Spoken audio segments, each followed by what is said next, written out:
ഞാൻ പെരുന്നാളിന് ഡ്രസ്സ് വാങ്ങാൻ പോകുന്നുണ്ട്. ഇതെങ്ങനെ അറബിയിൽ പറയാൻ നോക്കാം. ഞാൻ പോകുന്നുണ്ട് എന്ന് അറബിയിൽ അന റായഹ് എന്ന് പറയും. അന റായഹ്.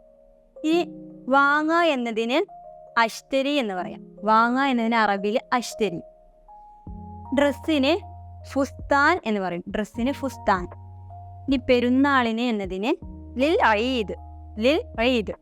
ഞാൻ പെരുന്നാളിന് ഡ്രസ്സ് വാങ്ങാൻ പോകുന്നുണ്ട്. അനറായെ അഷ്തരി ഫുസ്താനിൽ ഈദ്. ഇനി നീ പെരുന്നാളിന് ഡ്രസ്സ് വാങ്ങിയോ? ഇതെങ്ങനെ ചോദിക്കാം? നീ വാങ്ങിയോ എന്നതിന് ഇഷ്തറൈത്. ഇഷ്തറൈത് എന്ന് പറയാം. പിന്നെ ഡ്രസ്സിന് ഫുസ്താൻ. പെരുന്നാളിന് ലിൽ ഈദ്. നീ പെരുന്നാളിന് ഡ്രസ്സ് വാങ്ങിയോ? ഇഷ്തറൈത് ഫുസ്താനിൽ ഈദ്. ശുക്രൻ. മഅസ്സലാമ.